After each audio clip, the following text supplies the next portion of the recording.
ঘুম থেকে উঠে আগে ফোন চেক করছি আমি, নিউজ ফিডসটা। এই কিছু একটা দিয়েছে রাত্রে, ধার ধার করে উড়িয়ে দিয়েছে। পাকিস্তানের দেশটা পৃথিবীর মানচিত্র থেকে মুছে দিক আমি চাই, থেকে চাই, সবাই কম বেশি আমরা চাই। আমিও ঠিক থাকতে পারছি না, পাকিস্তানকে যোগ্য জবাব দিতে হবে। বারবার সীমান্ত পেরিয়ে আমার দেশে আসবে আর আমার দেশের নিরীহ নাগরিককে তুমি খুন করে দিয়ে চলে যাবে, তোমার পাকিস্তানের জঙ্গি চাষ করবে আর আমার দেশকে তুমি উত্তপ্ত করবে, সহ্য করা যাবে? কেউ কাশ্মীরে যে গিয়ে ঘুরে এসে থাকেন তাদেরকে জিজ্ঞাসা করুন, কাশ্মীরে প্রতি 5 মিটার 10 মিটার ছাড়া একটা করে সেন্ট্রাল ফোর্স হাতিয়ার নিয়ে দাঁড়িয়ে থাকে। আর যেখানে 12 থেকে 14,000 মানুষ টুরিস্ট ভিন্ন রাজ্যের মানুষ ঘুরতে গিয়েছে, সেখানে কোনো সেনা নাই কেন? এই প্রশ্ন করবেন না? এই প্রশ্নের উত্তর কাকে দিতে হবে? এই হরিণঘাটার যিনি বিধায়ক আছেন, যে দলে আছেন তাকে দিতে হবে। এই প্রশ্নের উত্তর কাকে দিতে হবে? শুভেন্দু অধিকারীদেরকে দিতে হবে। এই প্রশ্ন অমিত শাহকে দিতে হবে। এই প্রশ্ন মোদিজিকে দিতে হবে। যখনই আপনি এই প্রশ্ন তুলতে চাইছেন, তখনই আপনার মনে অন্য ঢুকিয়ে দিচ্ছে ধর্মীয় বিভাজন। কি বলছে? এই হিন্দু দেখে নাকি মেরেছে, যেদিন একবার হিন্দু দেখে মেরেছে। আমি ধরে নিলাম, আমি তর্কের খাতিরে ধরে নিলাম হিন্দু দেখে বেছে বেছে মেরেছে। তাহলে আমি প্রশ্ন করব আপনার এই হরিণঘাটার বিধায়ককে, যিনি বলেন হিন্দুর হৃদয় সম্রাট মোদিজি থাকার পরেও ভারতবর্ষের ইতিহাসে জঙ্গিদের সাহস পায়নি। 75 বছর ইতিহাসে কেউ কোনোদিন হিন্দুকে ধর্ম দেখে দেখে গুলি মারতে, তাহলে হৃদয় সম্রাট, হিন্দু সম্রাট থাকার পরেও হিন্দুর 26 জন কেন খুন করলো? আগে তোমাকে জবাব দিতে হবে। প্রশ্ন করবেন না? প্রশ্ন করতে হবে তো। তুমি বলছো হিন্দুকে রক্ষা করব, আর তোমার বলে আমার 26টা হিন্দু ভাইকে খুন করে দিল। তুমি এর উত্তরটা আগে দাও, কিভাবে সম্ভব হলো? প্রশ্ন করবেন তো। এই প্রশ্ন না ওঠে, ওই জন্যই হিন্দুকে মুসলমান মেরেছে। আচ্ছা আমি ধরে নিলাম হিন্দুকে মুসলমান মেরেছে, সেই হিন্দুকে বাঁচানোর জন্য আপনাদের এই নদিয়া জেলার দেওয়াত্ততে ঝন্টু আলী শেখ হিন্দু ভাইকে কেন মারলো? তার বদলে দিতে গিয়ে জীবনটা দিয়ে দিল। আর শুভেন্দু বাবু কলকাতায় দাঁড়িয়ে চিৎকার করছে। দম থাকলে বললেন মাস্টার সাহেব, আমি সহমত, আমি আরেকটুখানি জুড়বো। শুভেন্দু বাবুকে AK-47 তুলে দিচ্ছে হাতে, বর্ডার থেকে ঢুকে যা, খুলে দেওয়া হবে, যে ওই 26-এর জায়গায় 26,000 মেরে দিয়ে আসুক জঙ্গিদেরকে। যখন ফিরে আসবে আমি নিজে দাঁড়িয়ে থাকবো বর্ডারে, মালা পরিয়ে নিয়ে আসবো। পারবে? আমি মালা পরিয়ে নিয়ে আসবো। কিন্তু তা করবে না। উত্তেজিত কাকে করবে? আপনার পাড়ার, যেখানে আমরা পাশাপাশি বসবাস করছিলাম, আমরা একসাথে বসবাস করছিলাম হিন্দু মুসলমান, তাকে উত্তেজিত করবে। কারণ কি? এই ভোটটা ওঠার দরকার। কেমন ভোটের দরকার ছিল খেয়াল আছে? তখন বাংলাদেশে সংখ্যালঘু হিন্দুদের উপরে অত্যাচার হচ্ছিল, অনেক হই হই করছিল তো। আবার সেই সরকারের আমলে ঈদের শুভেচ্ছা মোদিজি বাংলাদেশের সরকারকে কেন দিল ভাই? বুঝতে পারছেন না? আমরা নেমেছিলাম কলকাতার রাজপথে, আমাদের ডেপুটেশন নিতে চাইছিল না। এই আমরা আসতে দেরি করছিলাম এই মাস্টার সাহেবদের নেতৃত্বে। ওখানে ঘেরাও করে বসেছিল যতক্ষণ না পর্যন্ত আমাদের ডেপুটেশন নেবে, ততক্ষণ পর্যন্ত বাংলাদেশের হাই কমিশনার যারা এই অফিসে ছিল, একটাও আমরা তাদেরকে বার হতে দেব না। কারণ আমাদের ডেপুটেশনের ডিমান্ড ছিল বাংলাদেশের হিন্দুদের উপর অবিলম্বে অত্যাচার বন্ধ করতে হবে। কিন্তু তিনি দেখেছেন সে ডেপুটেশন দিতে যায়নি, শুধু হই হই করছে। কি বলছে? বাংলাদেশের সাথে লড়াই করব। ও বেটা ভালো করে জানে কত পর্যন্ত গেলে বাংলাদেশের এখন কি BSF BJP border guard Bangladesh ছোড়া গুলি, যদি গুলি ছোড়ে কত পর্যন্ত গেলে আসবে, তার বাইরে থেকে দেখে চিৎকার করছে।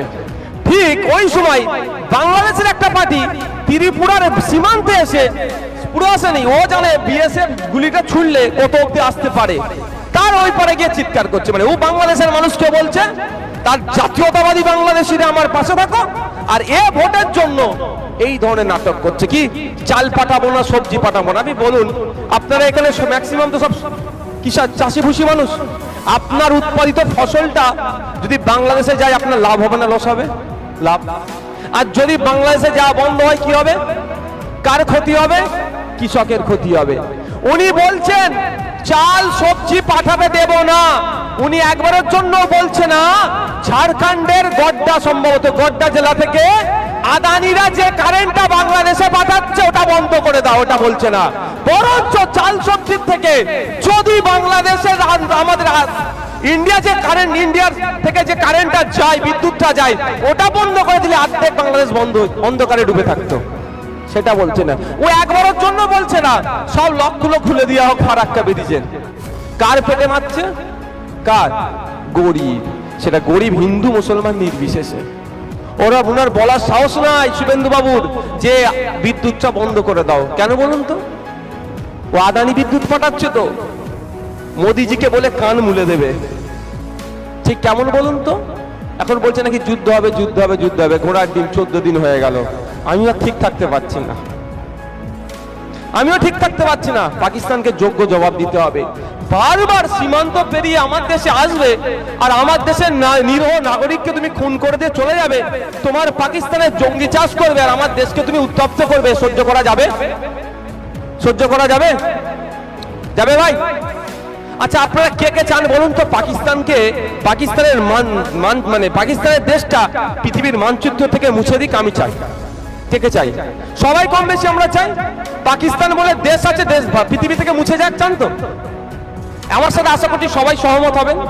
তবে এখানকার আপনার পাশিত বনগাঁ জেলার কিছু মানুষ নাও সহমত হতে পারে। কারা বলুন তো?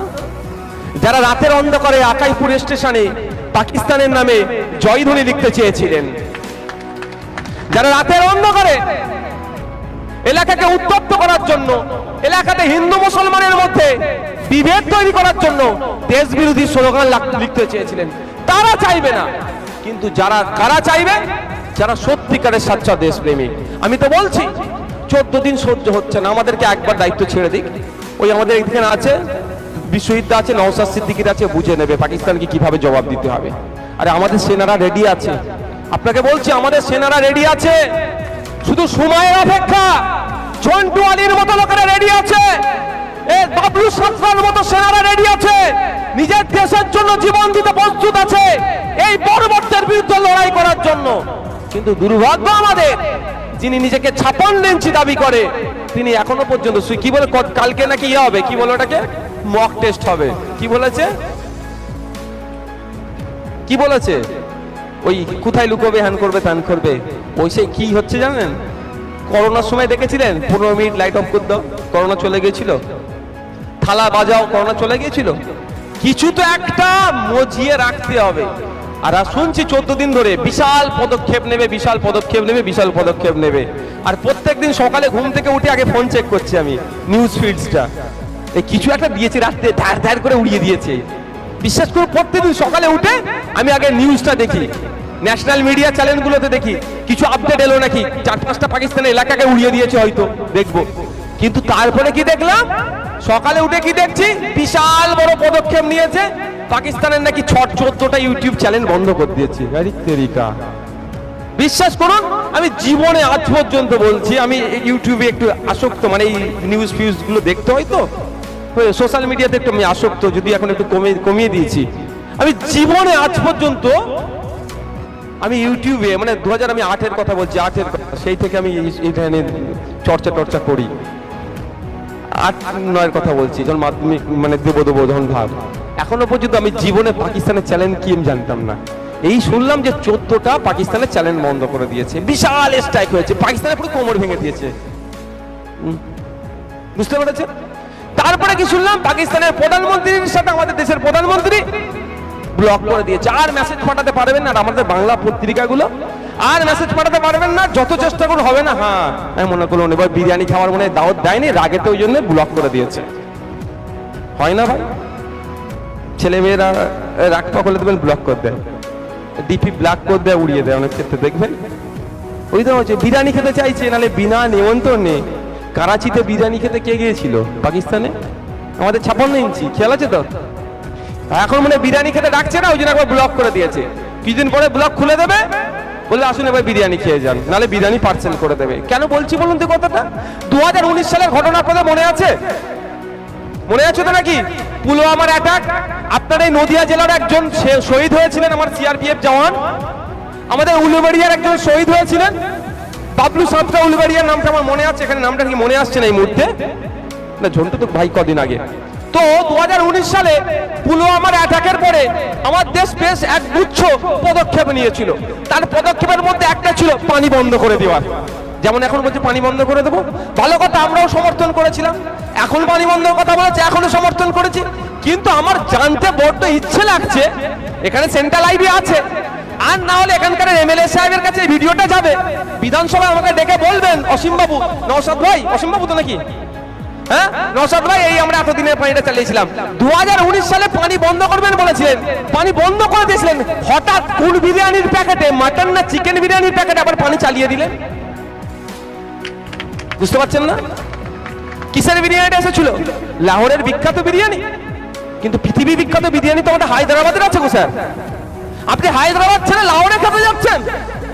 পৃথিবী বিখ্যাত বিরিয়ানি হায়দ্রাবাদে, তা বাদ আপনি লাহোরে যাচ্ছেন। 2019-এ পানি বন্ধ করে দিয়েছিল, তাহলে মধ্যখানে পানিটা খুললো কে? আবার যদি পানিটা চালাচ্ছেন আবার বন্ধ করবেন বলছেন, নিশ্চয়ই চলেছে, তার জন্য তো আবার ব্যাপারটা হচ্ছে এগুলো আমাদের ভোকাল টনিক ছাড়া আর কিছু নয়। প্রশ্ন আমাদের করতে হবে মোদিজিকে, প্রশ্ন আমাদের করতে হবে অমিত শাহজিকে, প্রশ্ন আমাদের করতে হবে ভারত সরকারকে। ঠিক যেভাবে প্রশ্ন আমরা করেছিলাম মুর্শিদাবাদের দাঙ্গা হলো কি করে, মুর্শিদাবাদের দুজন হিন্দু একজন মুসলিম কিভাবে খুন হলো, জবাব আপনাকেই দিতে হবে রাজ্য সরকারকে। ঠিক প্রশ্ন করতে হবে যে কাশ্মীরে 27 জন খুন হলো কি করে, তার জবাব ভারত সরকারকে দিতে হবে। আমরা প্রশ্ন, আজকে তো গিয়েছেন দিদিমণি মুর্শিদাবাদে, সেই বিষয়ে যদি টাইম পাই আমি বলবো। আমরা প্রশ্ন করে নিই যে মুর্শিদাবাদে ধুলিয়ানে কিভাবে হিন্দু মুসলমানের দাঙ্গা সংগঠিত হলো, পুলিশ কি করছিল?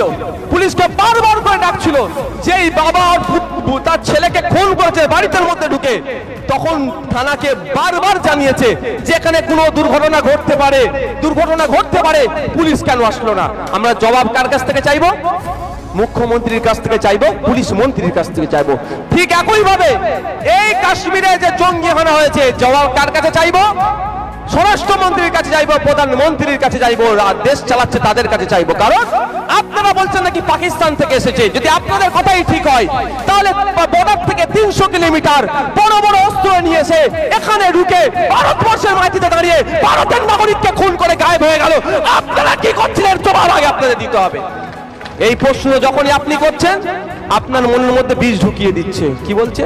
ওই দেখ হিন্দু দেখে মেরেছে।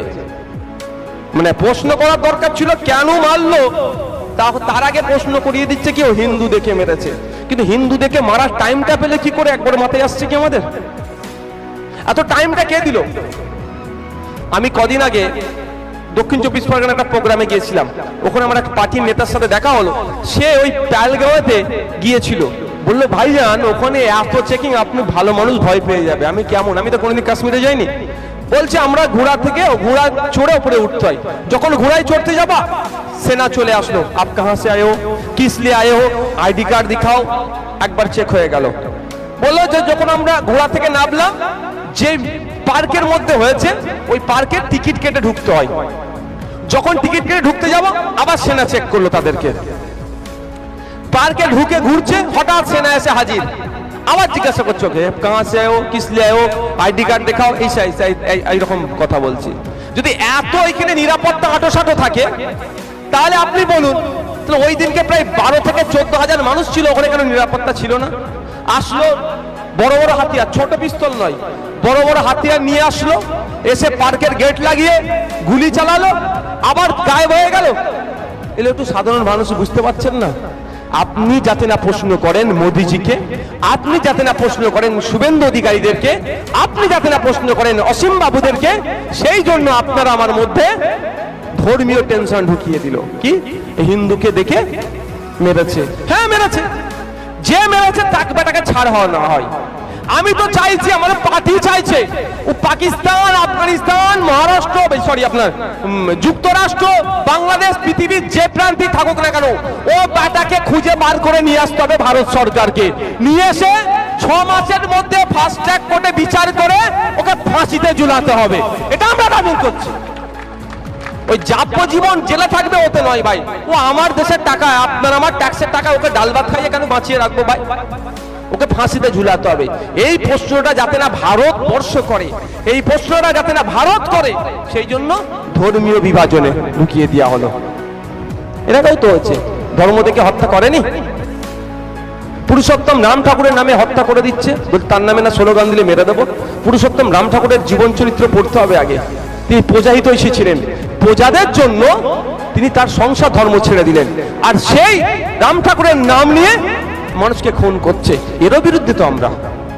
আর না যারা ওই কাণ্ড ঘটিতে তাদের পক্ষে কেউ আছে যে তাদের পক্ষ নেবে, সে বর্বর ছাড়া আর কিছুই নয় আমার নজরে, নিকৃষ্ট ছাড়া আর কিছু নয়। কিন্তু প্রশ্ন আমাদের না তুলে অন্য জায়গায় আমাদেরকে মাইন্ডটা ডাইভার্ট করা হচ্ছে। আমাদেরকে প্রশ্ন একটাই তুলতে হবে, কবে এর যোগ্য জবাব হবে? কি প্রশ্ন তুলবেন? কবে হবে যোগ্য জবাব, কবে হবে? আর আমি একটা কথা বলে রাখছি, আমার স্বল্প এক্সপিরিয়েন্স, যুদ্ধ টুদ্ধ যেসব কথা বলছে এখন মনে হয় হবে না। আমার এক্সপিরিয়েন্স বলছি। কেন বলছি বলুন তো? এখন না, ওটা তো আছেই আছে। কোটিপতি একটা লিগ চলছে, জানেন না?